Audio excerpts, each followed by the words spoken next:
Just mute a few more and then we'll get started.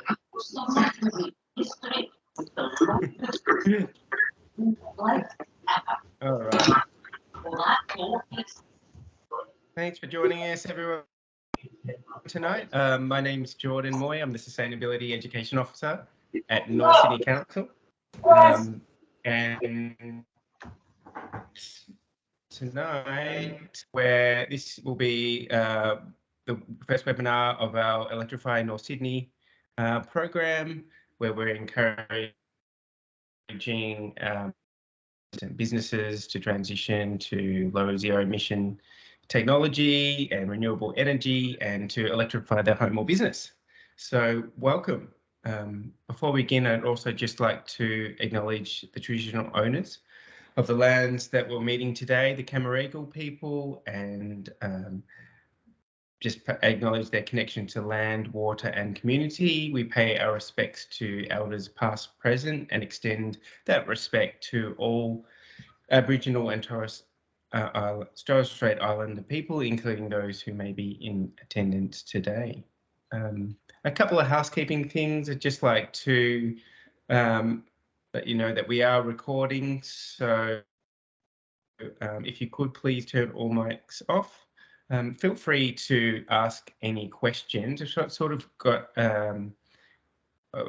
what we'll try to do in this webinar is answer the questions at the end, but shoot them through the chat. Feel free to discuss any topics that Josh is talking about along the way, and we'll do our best to answer some of those at the end if we have time. And as this is the start of our Electrify North Sydney program, I just thought I'd talk a bit about why we're doing what we're doing for the next couple of years. I'll just quickly share some slides with you.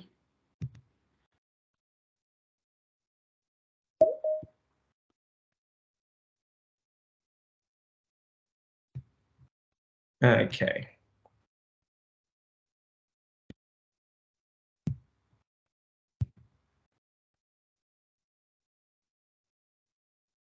Okay, can everyone see that?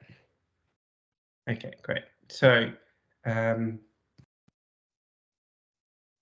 as a council, our targets taken from the Sustainability Strategy 2030, 100% of council's electricity needs are met by renewables, and also 65% of greenhouse gas reduction from 1996 community emission levels before 2030. So that's sort of the third point there is what we focus on tonight. And here's a couple of graphs from left to right from Rewiring Australia. You can see there that Australia's total emissions, out of Australia's total emissions on the left graph, 78% are from energy, 60% are from domestic, and you can see 42% are from household. So really what we're doing in our own home, the decisions we make and the products we use can have the greatest impact on our emissions.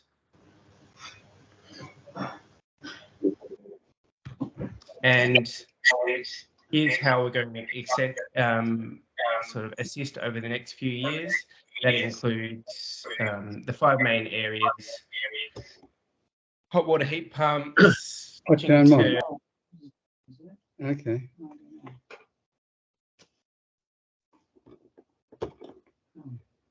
What happened?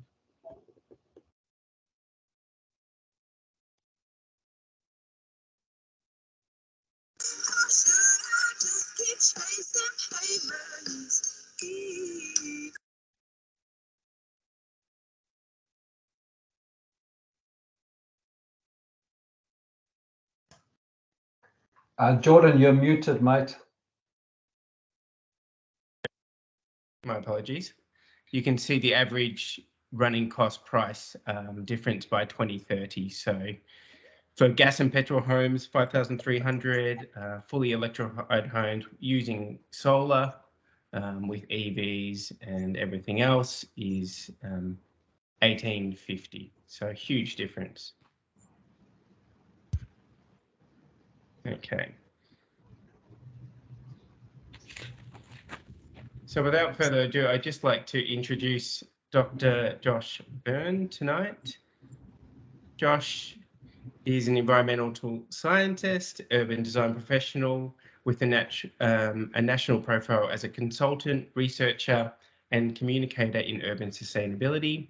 His approach is leadership through demonstration, engaging in projects that provide opportunities to test innovation, build capacity, share learnings with stakeholders and the wider community, which is what we're going to do tonight.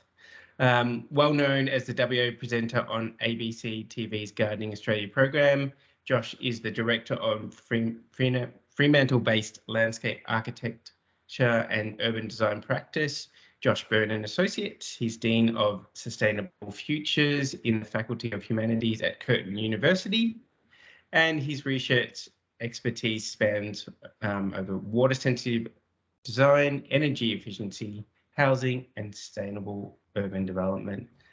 Hi, Josh. Thanks for joining us tonight. Thanks, Jordan, and good evening, everyone. It's still late afternoon over here in Fremantle, and it's actually quite nice seeing everyone coming on. It's obviously early evening your time. I always find these webinars are quite an intimate view into people's lives because people are kicking back at home and got themselves comfy. So anyway, it's been nice seeing you all jump on and seeing your faces. So I'm just going to share my screen, just one moment.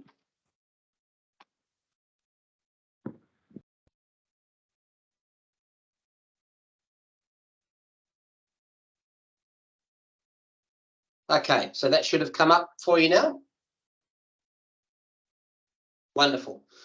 Okay, so I'm going to be sharing a bit of a personal story tonight in that this home that I'm presenting is my family home where I've been living now for 10 years with my young family, rapidly growing up.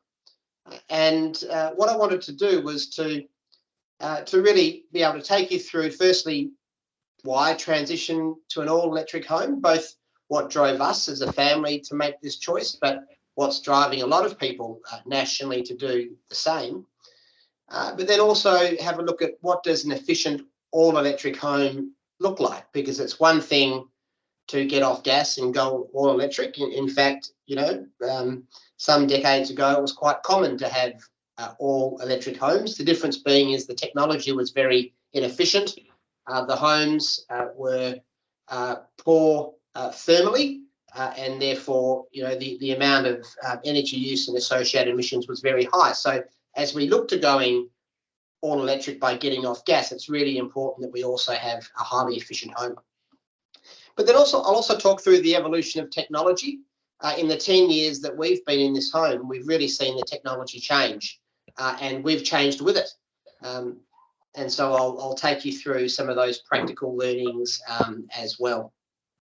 All of the content that I'm going to share with you through this case study is from our home. So it's very much a practical presentation. So firstly, why transition to all electric homes? Well, I think Jordan gave you a little bit of a taste of this. And quite simply, it's part of how we're going to decarbonise this country.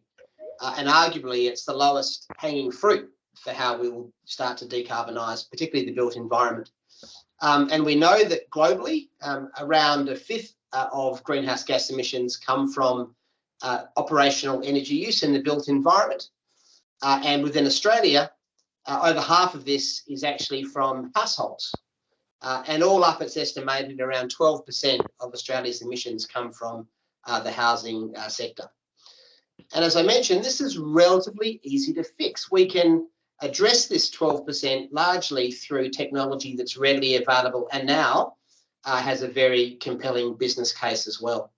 The trick to it is how do we do it in a way that is efficient and cost effective for households, and what are the right policies to help support that?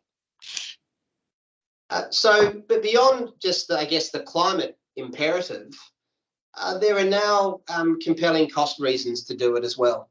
Gas is no longer the cheap energy source that it once was, and this is particularly the case on the east coast of Australia. We have a different gas market here in WA, and obviously we've seen in recent years the exorbitant gas prices on the east coast and the affordability challenges that brings. Now, again, with technology that's largely mainstream, for new homes, it is very cost compelling to go all electric rather than gas, particularly when coupled with solar.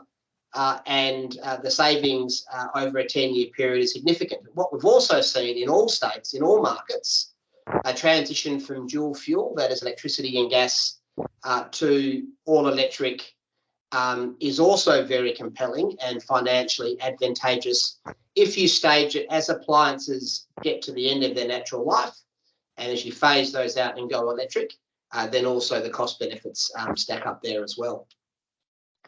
There's also important health concerns.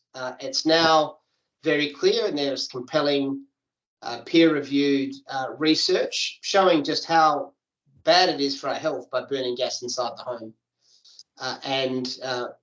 This is both from cooktops, but also gas heating. Some of the stats that are coming out are showing that burning gas inside the home, which was common practice and in some parts of the country still is, particularly for heating with poor ventilation, can be equivalent to passive smoking inside in terms of the risk of kids getting asthma and other respiratory diseases.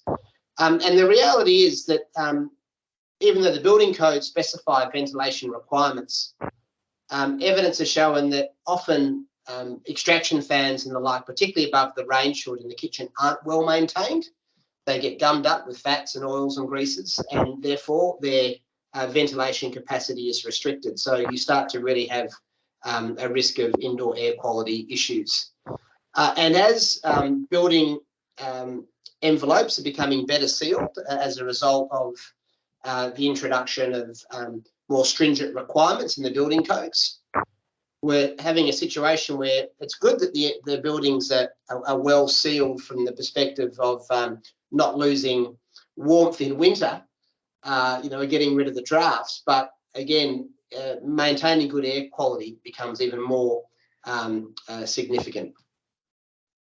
So what does an all-electric home look like? And importantly, what does an efficient all-electric home look like? Well, ideally, it's a high-performance house, and I'll take you through what that looks like in a moment with my place as a case study. Ideally, it includes solar PV, but of course, you can source renewable energy via a green power supply agreement through a retailer. The advantage of including solar PV is that, as in rooftop PV, is that when energy is being produced during the day, it is free as opposed to getting green energy from a retailer.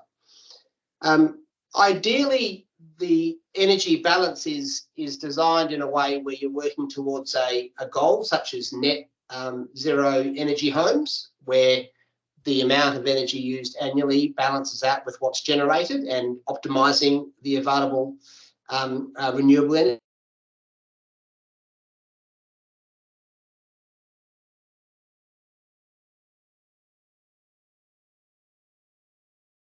Australia's Green Star Home Standard is a great example of work with the volume industry to make this stuff mainstream. You would think this is a pretty logical and simple transition, but it's proving much tougher than we would like. But really, the roadmaps are there, the technology's there, and we just need to help facilitate this transition very quickly. And that's why events like tonight are so powerful. Right, so let me take you through a working example of a home that has gone all electric. So this is our family property here in the Fremantle suburb of Hilton. We have two houses on the property. My family home's in the back there, and my sister-in-law and her family live in the front house.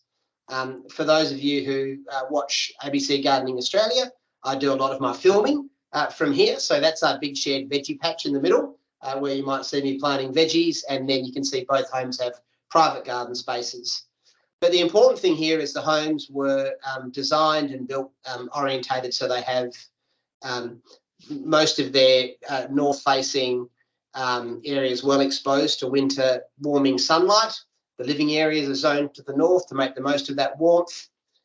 The house in the back there, that shows it in winter mode. So with the roof off there, you can see how the winter sun is shining in. The shade sails are down. The trees to the north, which are deciduous, have lost all their leaves. So that's sort of winter solar gain, whereas the house in the front is shown in summer mode, where all the trees have got their leaves on for canopy shade and the shade sails are up. So really simple solar passive design. And of course, this is easy in new homes, but can also be applied to retrofitted homes as well through shading and deciduous plantings.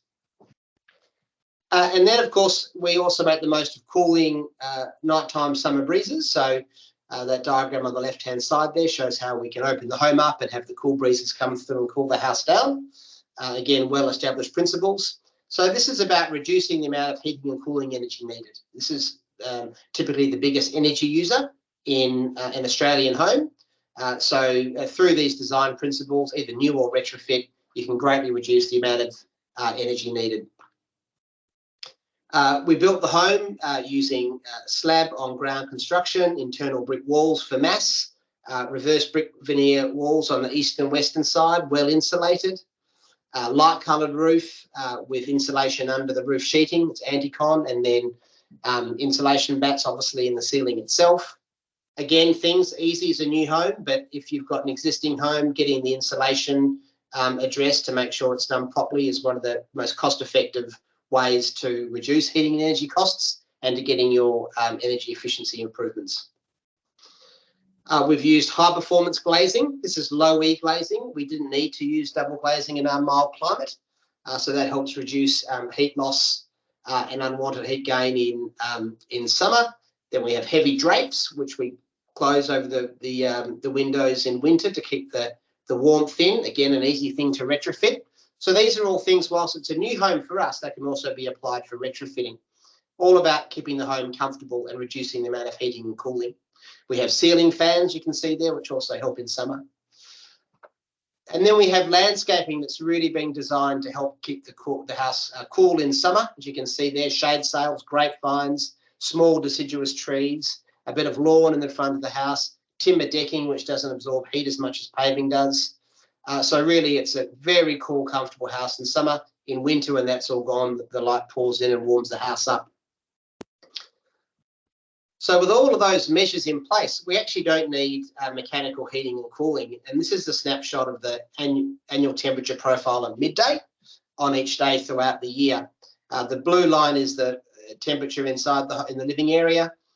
You can see it's sort of comfortably ranging between sort of 24, 25 typically in summer and then down to about 18 to 20 in winter. So very comfortable and just with seasonally appropriate clothing, no need for active heating and cooling. So that means no air conditioning. We knock out the biggest energy user in the home. So already we're having to generate less power to be comfortable. Meanwhile, in summer, you can see it's often getting up to high 30s, low, even up to 40. Right, so let's look at the energy systems now. So when we designed this home we designed it in 2010, took it through the planning approvals in 2011, 12, and then actually built it in 2013. And at that point, the kind of energy efficient, low carbon thinking for volume residential homes like ours was that actually having dual fuel was the way to go. So solar hot water system with a gas booster, electric oven with a gas cooktop, and then a PV system as well. So the induction cooktops and heat pumps, which are now readily available, and I'll talk to those in a moment, were considered boutique products, and they were kind of slightly out of the price range for a volume build. Because I should say that when we set out to build this home, we used a non-specialist volume builder. We built using typical materials and construction methods. We just designed differently to be a high-performance home. But we built it for a typical price and time frame of a regular volume build. That was an important part of our story. So I'm calling this stage one. Okay, this is how we originally designed and built it. So dual fuel, gas for the hot water booster and cooktop, and a small PV system.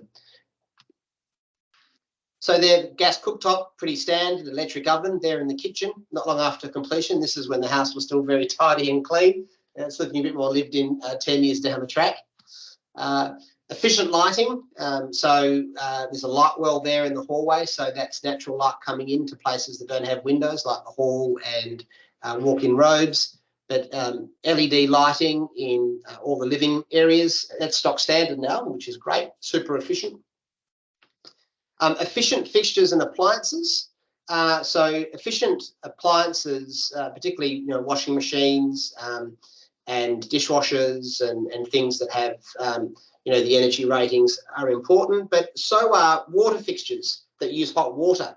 So, for example, there we've gone for an ultra low 6.5 litre per minute shower head, because the less hot water you're using, the less hot water you have to heat up. And of course, hot water heating is the second biggest energy user in a typical home. So first being heating and cooling, second being hot water. So by having efficient appliances and hot water fixtures, again, you're reducing the amount of energy that you're using.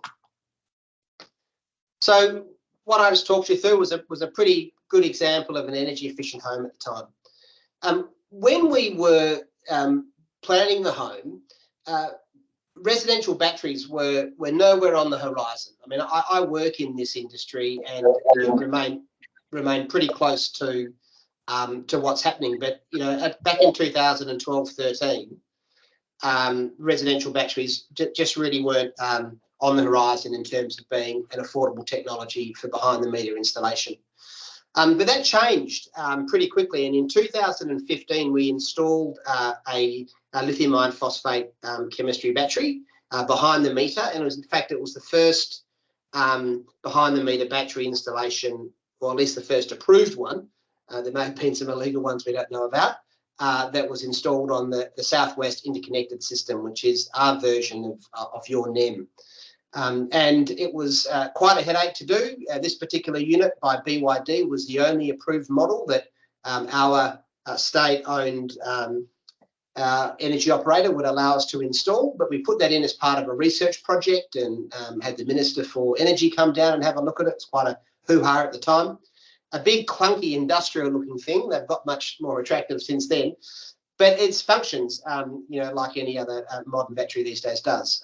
And so you can see here in this data, the dark blue line is average daily load profile. Now, this is data collected over a year and then trended out to showing it on a daily basis, so you're getting the average. The dotted blue line is the typical household for the area's energy use. So the profiles are kind of similar. We get your little peak in the morning, and then you've got power running through the day, and then a bigger peak in the afternoon, early evening, and then it trickles off to a load over the course of the evening. But because our home is so efficient, you can see that the overall load is lower, even though the pattern or the profile is pretty similar to the standard. Then the orange line shows what happens when you overlay the PV data. And so, of course, during the day, like most households, we're out at work and at school. So we're generating lots of power, but it's exporting to the grid. So we get this, what's called the duck curve. And really, we're not making the most of it. So once the battery is installed behind the meter, the battery charges up in the morning when the sun's shining. And you can see the grey line shows what happened after the battery is installed. So firstly, it's soaking up all that solar rather than it going straight out to the grid. And then once the battery's full, still some gets exported. But importantly, it's completely knocked off those two peak points and also then powers the home over the course of the evening. So really powerful data showing how these things work. Now, this is a 10 kilowatt hour battery, which is pretty typical size-wise. Then the next stage we'll call stage 3. So this is 3 years later, okay? And what we were seeing through the research work that I was doing at the time with the Cooperative Research Centre for Low Carbon Living, I had a research fellowship at Curtin where I was running national research projects on high performance housing and working with volume builders to look at what were the key moves that were needed to get standard volume housing product, that were going into large master planned communities operating at net zero emissions.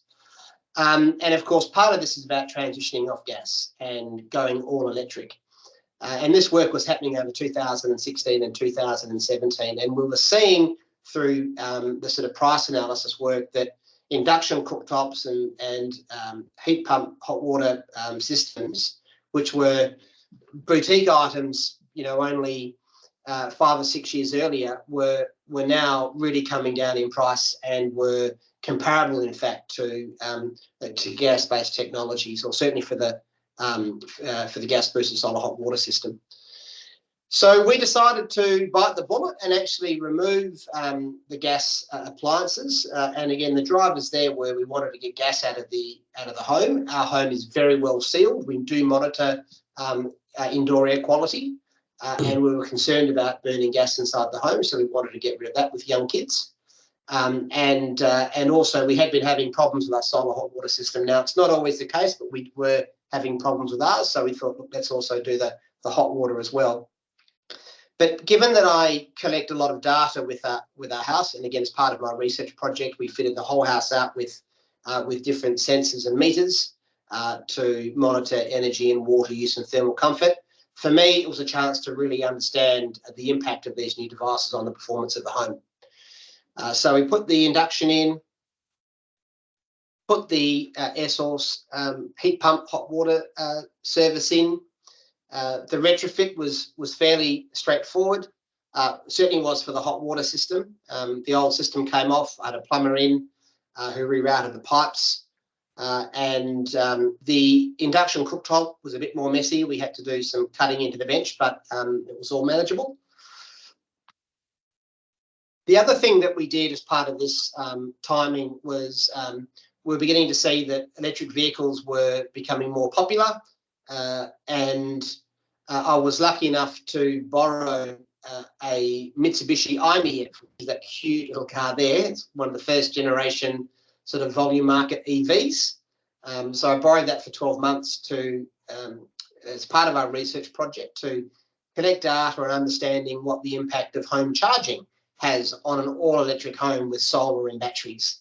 So here you can see that not only are we bringing storage in, then we're going all electric, well, now we're also bringing household mobility in, which is very much, at the time, was the trend where we could see things going, and now that's playing out in reality. And so as part of this house being a living lab for me, and I love learning by doing, it was a chance to understand what the practicalities are of putting in this equipment, understanding what the impact on household loads are, and capacity of the household system and the connection. And then we would actively share all these learnings through the Josh's House website that I will share with you at the end of the presentation, through videos and fact sheets, and I'd be giving conference presentations. We share the data very widely, and this was all part of the learning journey of the project. One of the things that we realised as part of this retrofit, and of course doing the energy modelling to understand what the impact of increased electrical loads are, is we realised that we would need to increase the size of the PV system to cover the loads to remain as a net zero energy home, again, where we're meeting, if not exporting, or exceeding our energy use over the course of the year, and then trying to time that as closely as possible for real-time utilisation. We also realised that we needed to replace the battery. The reason being is the original battery had a very low shut-off point. If the loads were too high, it would, as a safety measure, switch itself off. Now, once you bring in induction and home EV charging, those loads can be quite high, particularly if both those things are happening at the same time. What we also found out from the monitoring is that early battery system had a very high parasitic load, which essentially means it uses power itself just to run and cool itself. And it had quite a high power demanding energy management system and cooling system, which was not in the product information when we got it. But we were able to observe that through the detailed monitoring. In fact, And ironically, it was the most energy-hungry appliance in our house, was our battery. So it was using about 1.5 kilowatt hours a day just to run itself. But it was really the fact that it had that low shut-off point that was making it impractical. So we replaced that with a LG Chem Resu 10 battery. Again, same size, 10 kilowatt hour, but much more efficient in terms it charges faster. Doesn't have that low trip point problem, so that's no longer an issue. But also you can see just how much more condensed and neat and tidy it is. So this of course, by the time we went to put this in 2018, it was one of about 10 different models on the market. The Tesla Powerwall was one. And Bosch had one, Panasonic had one, and of course LG had their own as well. So we replaced that, and also, as I mentioned, had to upgrade the PV system inverter. So we moved to a 6.6 kilowatt PV system, a 5 kilowatt inverter, hybrid inverter, and the 10 kilowatt hour battery.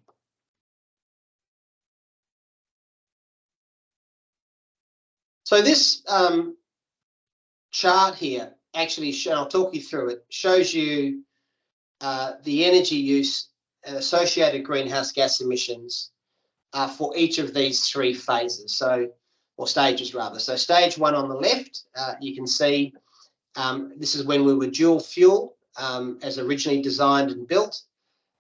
We've got our load there on the left-hand bar, made up of the appliances and lighting and cooking and what have you. I should also say that our home, we have rainwater for indoor use. We also have grey water, and we have a shared bore between the two properties for all of the productive garden areas. So we have 3 water sources, all of which are pumped. So we have pump energy usage as well. They're very efficient systems. And so, and then the next bar on that left-hand cluster there is the energy source. So you can see the green, dark green is the direct supply PV, the red is the grid energy import, and the yellow is the gas use. And the light green is what we're exporting every day, again, before the battery. So we're exporting more than we're using. And then the corresponding greenhouse gas balance there. So you can see the emissions we're producing, but actually we're offsetting that much more significantly with surplus PV. So stage 2 is when we added the battery, and you can see there how we are dramatically reducing the amount of imported grid energy, but we're also reducing the amount of exported grid, so reducing the amount of exported solar energy, which is a good thing, because the more that we can utilise that solar energy, the better it is for immediate use, the better it is for the cost benefit of that, but also reducing the impact on the grid by limiting the amount of surplus solar, which can be a problem when everyone's doing it. And then finally, stage 3, where we've gone all electric. So you can see our load profile has increased, and then also we've taken, obviously the gas is gone, but a large part of that increased energy use is the home EV charging as well. So we've gone all electric. We've got the heat pump energy because we're not using solar anymore, but we are actually meeting around 90% of that load from self-supply solar. But because of the increased system, you can see we're still generating a lot of surplus power, and you can see on the right-hand bar there, exporting and therefore offsetting a lot more of emissions than we're generating. So we would call this a carbon positive house. So we're well beyond net zero. We're supplying most of our own energy. The small amount of grid power that we do use is well and truly offset by solar export. So the annual energy used by load at this point, so that's our house on the left column, and this is obviously annual data as were the previous graphs versus the typical Perth house. So at this point, you're still using around over 20% less energy than a typical home. And this is where we are both running the water systems with the pumps and also having the home EV charging. So the fact that the home is so efficient, no need for air conditioning, efficient appliances, good occupant behaviour, even with these additional loads of the car, and the pumping was still well under the typical Perth house, and generating most of that power ourselves and offsetting more than we import. But the story doesn't end there. We've got a brand new stage, which this is fresh data. So in fact, the first time that I've shared this, I prepared it especially for this presentation. So you remember that little small IMEV EV that I showed you earlier that we did as part of the stage 3 kind of research period. So that little car, which was released in 2012, it had a 100-kilometre range on it. And in fact, by the time we were using it in 2018, the batteries do deteriorate. I reckon we would be lucky to get, say, 70 kilometres out of a full charge. So it was a very, had a small range, so it didn't take much to charge it up. It also had only I think a 3.5 or a 4 kilowatt maximum charge capacity. And we had 2 cars. It replaced one of the 2 cars. So we were still a 2-car household at that point. But at the end of last year, just before Christmas, in fact, we made the decision a little while ago to get a new EV. We had to return the other one for a start, but we were seeing that there were new EVs coming on the market, including the BYD Atto 3, which was kind of the first of the volume market cars that had a really good range, 480 k's, and affordable at around 45 grand, for pretty good for a family car. So we made the decision to get one of these. We finally took hold of it after many months of patiently waiting, just before Christmas. And so we got rid of our other car, and so we became a single car household with the one EV. So what this does, of course, is it dramatically changes the charging dynamics. So whereas before we had 2 cars, one EV with a very small charging requirement and still doing a lot of running around in the second car, all of a sudden we've got 1 car for all of our driving around, and it has a much higher charging capacity. So what you can see in this data set here is that in 2018, which is when we did that upgrade into stage 3 and went all electric, we did that midway through the year. So in fact, it was early in the year. So we're only seeing part of the data set for 2018, but 2019, 2020, 21 and 22, that's basically full year data where it's looking pretty similar. But then the 2023, this is what are we now? Only 9 months, not even that, 8 and a bit months into the year, and you can see there that grey block is energy from the grid. So all those other bar charts show that we've got a large amount of energy is consumed directly. So that's as soon as the solar is generated, we're using it, to run appliances and so forth.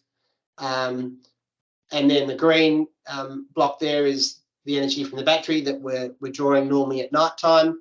And then the grey is that when we do import, and often that was either from charging the car at night time, the previous car at night time, or in winter months when there wasn't enough energy in the battery. But have a look at what's happened this year. With the 1 car now, we're drawing a lot more from the grid. So one of the things we've done to address that is we've incorporated a home EV charging device. This is a device that actually allows you to integrate with your solar system, so you can program it so the car only charges with solar that's surplus and not being used by the home. So rather than diverting to the grid like it normally would do, it directs it to charging the car. So this is the Fronius Solar Watt Pilot. It's relatively new on the market, and what we are expecting it to do, and so I've only had it in for a couple of weeks, mind you, so this is brand new. This really is the first time that I'm sharing this, and I'm madly keeping an eye on the app to sort of see how it's going. And you can see the configuration here. So it's 3-phase. So we've got that plugged in and then plugged into the car. And this is the little app that shows you what's happening with the energy balance. So this is a screenshot that I took during a sunny part of the day. So we're generating, pretty close to the system's capacity at just under 5 kilowatt. And nearly all of that's being directed to, or about 80% of it's directed to charge the car. The battery's near enough full and slowly topping up a bit more, and a very small amount going to the grid. So you can see there the watt pilot, it's being topped up, or topping the car up with just under 4 kilowatts, and the house is fully self-sufficient. And what we're doing is not dumping that power onto the grid. So this really is the next area where we're going to see optimising of these technologies, both at the household scale, at the building scale, and particularly relevant for strata arrangements where you've got shared power systems and you have to manage loads, particularly with EVs coming into older buildings. But also at the precinct scale. And in fact, this is the next body of research work that I'm moving into with our research team at Curtin University, is understanding how we can progress this decarbonisation agenda at the precinct scale, because there's only so much you can do at the household scale. We need to really get the diversity of households and the diversity of occupancy patterns and load profiles that happens at a scale to really share this energy around. And a large part of that will be around smart technologies that optimise when power is used either locally or shared across parts of the grid. So a really exciting time, and all of this has happened in 10 years. And sometimes we think to ourselves, God, things are moving so slowly in this transition to into a net zero or even better climate positive future. But when you stop and look what happens, 10 years is not long. We still feel like we only built our house yesterday, and we've gone from being connected to gas, which was the standard even for someone who was very environmentally focused with their build, and a situation where batteries were nowhere on the horizon cost effectively. EVs were still a dream for the wealthy. And then all of a sudden, all of this stuff is well and truly in the volume market. And we're seeing policies now, both at the state and Commonwealth level, to support this transition, which means it's going to happen even quicker now. So I see all of this as being very exciting, and we've got all of these opportunities to make the most of. Final little bit of data here before I close off, share some contact details, and then open to questions. Is here's a screen grab from when we were charging the car last week. It was a good day to show the data. So what we're seeing here is the purple data is where that Fronius solar watt pilot is diverting the surplus renewable energy to charge the car rather than sending it out to the grid. And so you can see the overall energy balance here. The yellow, as let's say during the daytime, the sun's shining, the yellow is when the house is using that energy, and the purple is when it's diverting to the car. The green solid blocks of line work there is when the house is running off the battery. So you can sort of see pretty typical scenario. We're home from work and school, and cooking and watching telly and boiling kettles and all that kind of stuff. So a bit of high power use, but all off the battery. And that the thin green line over the top shows how the battery charges very quickly in the morning, taps out when it's full, and then drops off as we drain that battery overnight. So I think it's great to see this data graphically, but the really powerful thing there is that purple block. So that's, just that block there would charge the car around 20%. So that's probably 2 to 3 days worth of driving for us just from that couple of hours of being plugged in. So this stuff does work. You do need to time it. You need to have the car at home to be able to plug it in, which we can do, fortunately. Not every day, but enough days to largely now be charging it completely off the sun. So what we expect to see as we continue this data collection is that amount of grid import energy that we saw quite high this year since getting the EV drop right away and largely running it entirely off sun. So if you'd like to find out more information about this house project and the research that we've been doing, it's all open source. You just go to joshshouse.com.au and in addition to having all of our house plans, there's fact sheets, there's videos on how we built the home and how it's operated, including the energy upgrades. They're all there, but also several projects that we ran as part of that CRC for low carbon living research. The video series and research reports and papers are all available on that website as well. And as we move into this new phase of pathways to net zero precincts that I mentioned, we'll be posting updates and links to our new work from this website as well. So please do keep an eye out for it. Thanks very much. Great. Thank you so much, Josh, for taking us on that journey of your home. That's inspiring stuff. And I think often energy efficient homes like yours are, well, they used to be often quite expensive. And so it's sort of nice to see homes that were built affordably using, common construction materials. So I think that's fantastic. And we've had a few questions. Feel free to send any questions you might have for Josh. But Sally does ask about the shade sails. Are they easy to remove? Do you remove those, or do you just leave them up all year round? Great question. So look, they're reasonably easy to remove. For the first 2 years, I would take them down in late autumn and put them back up in sort of mid-spring. And I would do that myself with the help of my mate down the road. And it was, a pretty clumsy exercise with these two blokes hanging off ladders and bickering, trying to get them down. And of course, it meant when I do mine, I have to do my sister-in-law's as well. So it wasn't just one house. I'm the garden boy at home, so I'm doing both. So then I ended up, I had a light bulb moment. I went back to the supplier who put them in for us and said, look, do you guys offer a service to take them down and put them up? And of course, it turns out they do. And it's very cost effective. It's like $120 for them to do both homes.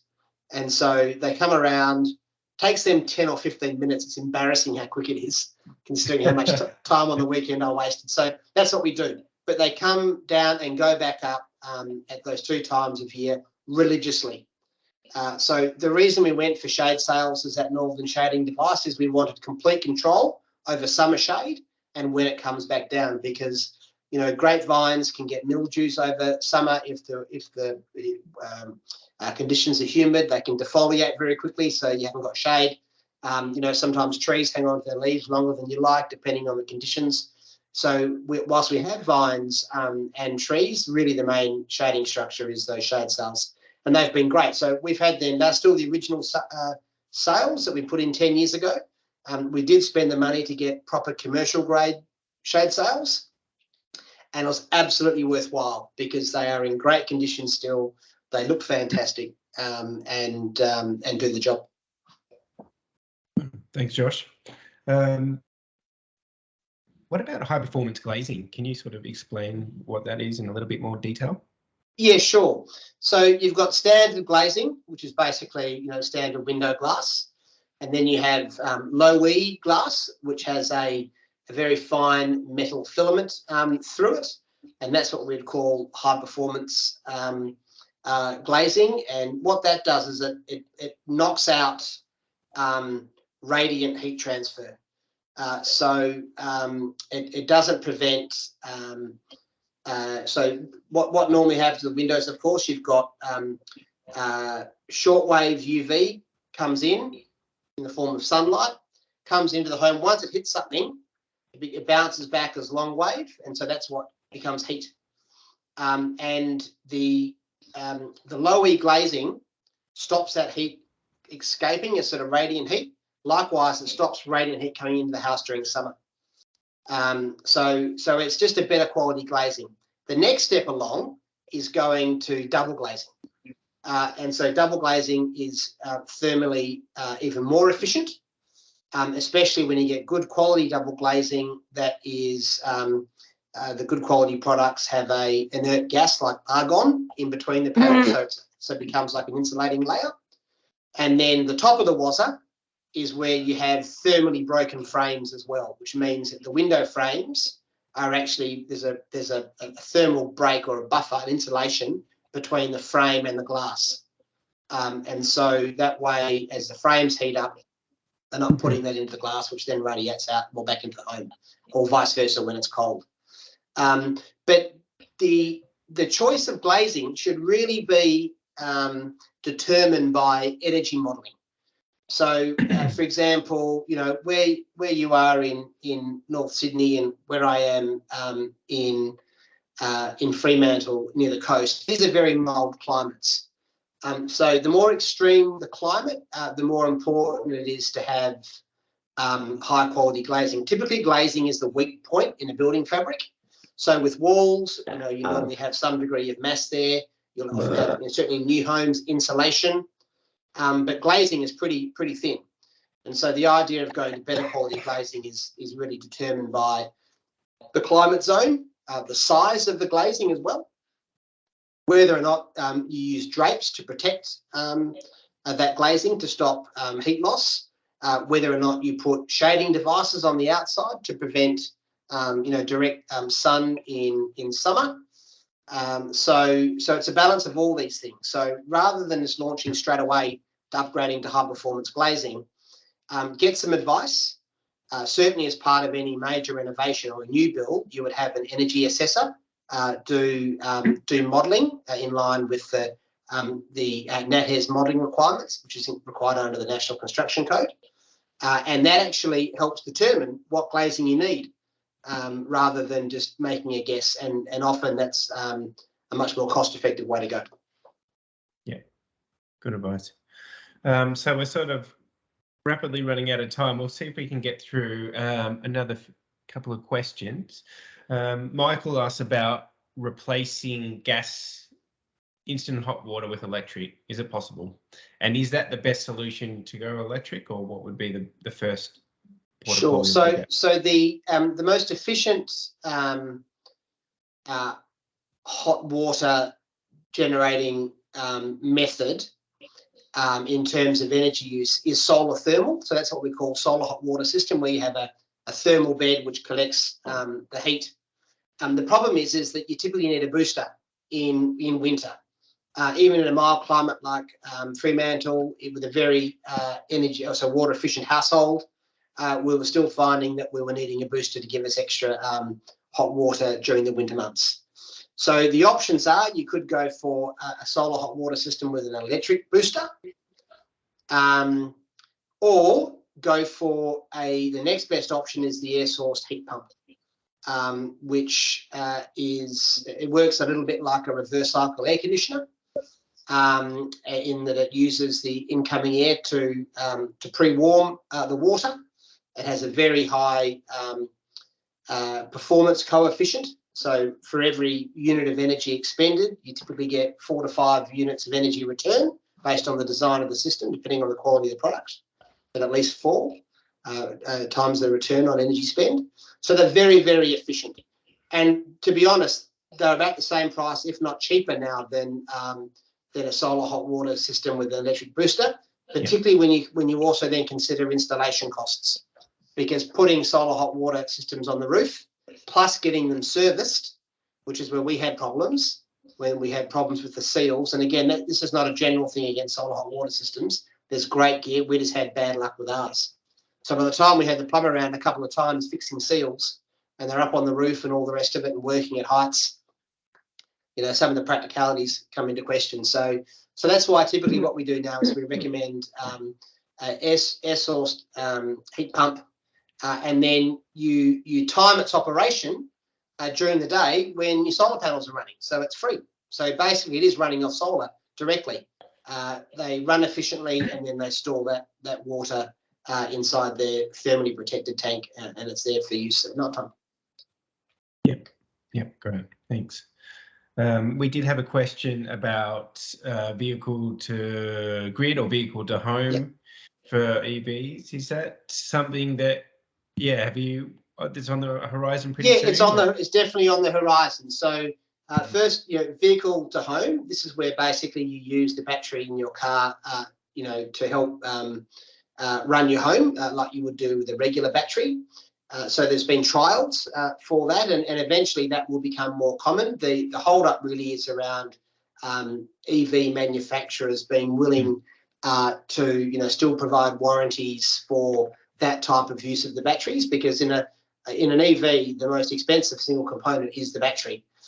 And so, that's the risk for manufacturers when they're, honouring warranties and so forth. They will warranty a battery based on the operation of the car, because there's an onboard energy management system, and there's, they've got some understanding of how that battery is going to perform. But once you bring, a very different and less predictable load onto it, like how people might run their house, that then becomes a variable. So that's kind of really the sticking point. Now that will become that'll be overcome in due course.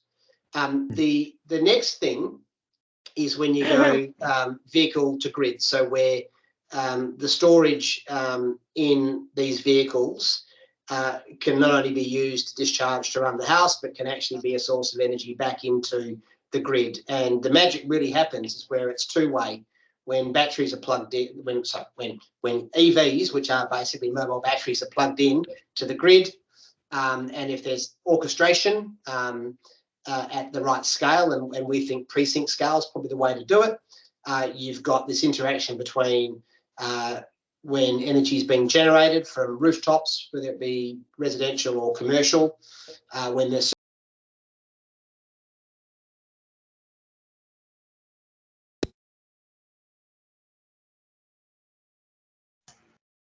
Josh, you muted yourself, mate.